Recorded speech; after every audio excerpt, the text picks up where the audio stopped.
Bonjour et bienvenue dans ce nouvel épisode du podcast du Labo des Jeux. Aujourd'hui, on se parle de Werewolves Beat Robbers. Analyse, avis, questions d'actualité, c'est le podcast du Labo des Jeux.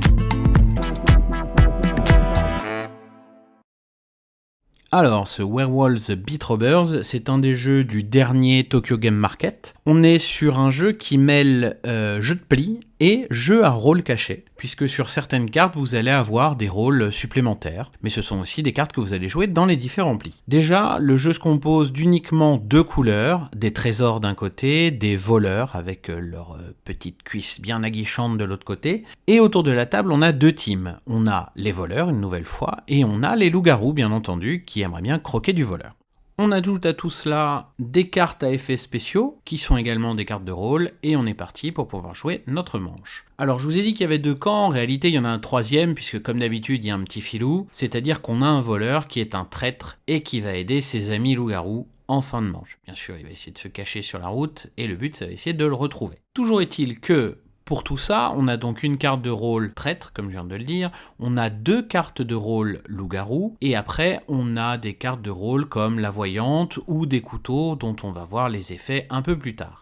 Ce qui est important à savoir, c'est qu'un même joueur peut se retrouver avec en main les deux cartes de loup-garou et la carte de traître, il est donc seul contre les autres joueurs, les autres ne le savent pas, lui il est bien au courant à ce moment-là, sachant qu'une manche se joue sur 7 plis, donc sur cette carte vous en avez déjà 3 qui font que vous vous retrouvez tout seul. Pas d'inquiétude, à la fin de la manche, chaque équipe multiplie son score par le nombre d'adversaires pour pouvoir égaliser tout ça. C'est-à-dire que si on est à 2 contre 3, l'équipe de 2 multiplie son score par 3, l'équipe de 3 multiplie son score par 2, ce qui fait que ça aplanit, ça lisse les scores pour voir qui a gagné la manche. Alors maintenant, sur les côtés un peu négatifs du jeu, vous allez avoir ce côté frustration de je ne comprends pas ce qui se passe, c'est n'importe quoi. Les premières parties sont clairement là pour écrémer, pour apprendre les règles, pour apprendre chaque carte et pour voir comment ça tourne. Alors ce qu'il y a de bien, c'est qu'en 7 plis, vous les avez fait en 2 minutes, montre en main, donc vous pouvez faire 1-2 parties complètes, c'est en 3 manches à chaque fois, pour voir comment ça se passe et comment on gagne des points dans cette affaire. À 3 joueurs aussi, je le déconseille très fortement. Pour moi, c'est 5 joueurs en fait. Il est marqué de 3 à 5,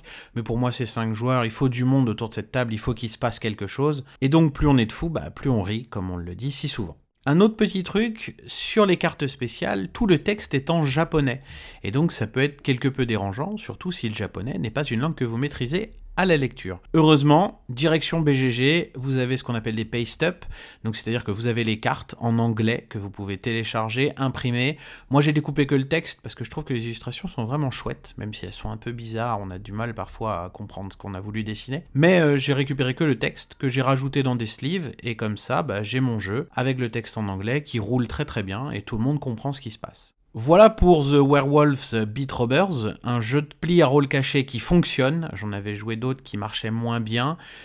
J'avais bien aimé un autre jeu à rôle caché qui était sorti il y a une foultitude de temps, puisque ça devait être l'année dernière, The Inside Job, dans lequel on avait des agents qui jouaient en coopératif pour réussir une mission, mais il y en avait un qui était là pour que tout se casse la gueule. C'était sympa, c'était très recherché, il y avait vraiment quelque chose, le jeu est cool, mais il s'oublie au bout d'un moment. Là, dans Werewolves Beat Robbers, en fait, vu qu'il y a 2 équipes et que ça va tourner de manche en manche, et surtout que les manches sont très courtes, on a envie d'y revenir en permanence parce qu'il y a cette petite frustration qui fait qu'on aurait pu faire bien mieux.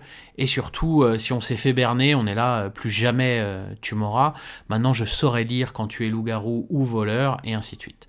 Ça fait que c'est un super jeu. Franchement, c'est ma plus belle découverte du dernier Tokyo Game Market. Si vous avez l'occasion, je vous invite vraiment à y jouer. Si vous réussissez à trouver une boîte, vous avez de la chance déjà, mais je pense qu'il n'est pas encore sold out partout, donc il y a moyen peut-être de le trouver sur une sombre boutique japonaise ou à droite à gauche.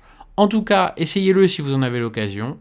Pour moi, ce sera tout avec ceci. Je vous souhaite une très bonne journée et à bientôt pour un nouvel épisode du podcast du Labo des Jeux. Vous pouvez également nous soutenir grâce à notre Ko-fi, dont on vous met le lien en description. Merci.